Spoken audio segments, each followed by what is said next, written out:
Abraham மற்றும் ஈசாக் கதை. ஒரு காலத்தில் இறைவன் ஆபிரகாம் என்ற நல்ல மனிதரை அழைத்துக் கொண்டு அவனை தனக்கு துணையாக மாற்றினார். ஆபிரகாம் இறைவன் சொல்வதை கேட்டு நம்பி அவன் சொல்வது போல் நடந்தான். இறைவன் ஆபிரகாமுக்கு ஒரு பெரிய பரிசை கொடுக்க விரும்பினான். ஆனால் அது சுலபமாக இல்லாமல் அது அவரது நம்பிக்கையை சோதிக்க வேண்டும் என்று நினைத்தான். ஆபிரகாமுக்கு ஒரு மகன் பிறந்தான். அவன் பெயர் ஈசாக். இறைவன் ஆபிரகாமுக்கு வாக்குறுதி அளித்தார்.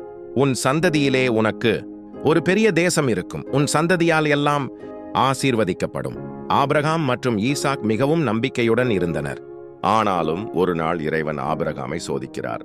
சோதனை. இறைவன் ஆபிரகாம் அருகே வந்து சொன்னான், ஆபிரகாமே, உன் மகனான ஈசாகை எடுத்துக்கொண்டு மலைக்கு போய் அங்கே உன்னை நான் சோதிக்க விரும்புகிறேன், நீயே அதை எனக்கு கொடுங்கள். ஆபிரகாம் மிகவும் துயரப்பட்டான். ஆனாலும் இறைவன் சொல்லும் வார்த்தை ஒன்றும் தவறாமல் நடத்த வேண்டியது என்பதை அவன் அறிந்தான். நீங்காது நம்பி அந்த வார்த்தையை அன்புடன் ஏற்றுக்கொண்டான். அவன் ஈசாகை எடுத்துக்கொண்டு மலைக்கு போனான். வழியில் ஈசாக் அப்பாவை தடுத்து கேட்டான், அப்பா, என்ன செய்வது? எரிய அங்கியில் எது? ஆபிரகாம், கடவுள் தேவதை எங்கே என்று பார்த்துக்கொள்ளு, அங்கே எரிக்கிறோம். ஈசாக், நான் எரிக்கப்பட வேண்டுமா? ஆபிரகாம், நம்பிக்கை வைக்க கடவுள் என்ன செய்வான்? சோதனை முடிவு. அந்த மலை மீது போன போது ஆபிரகாம் ஈசாகை கட்டி ஒரு மேடையை செய்து அவனை இறைவனுக்கு கொடுக்க தயாரானான். ஆபிரகாம் முன்பாகவும் நம்பிக்கையோடு இருந்தான்.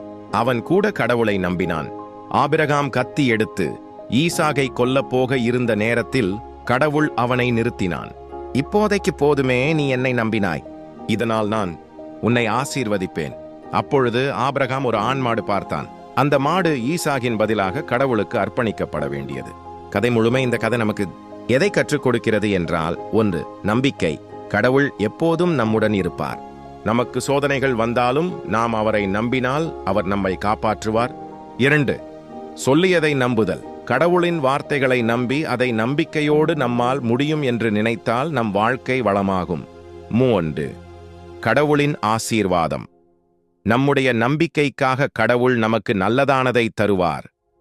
நம்பிக்கை கடவுள் உண்டாக்கும் வித்தை. சோதனையில் நீ நம்பிக்கை வைப்பாய், அவரின் ஆசீர்வாதம் நீ பெறுவாய், நம் வாழ்வில் தெய்வம் நிலவுவான்.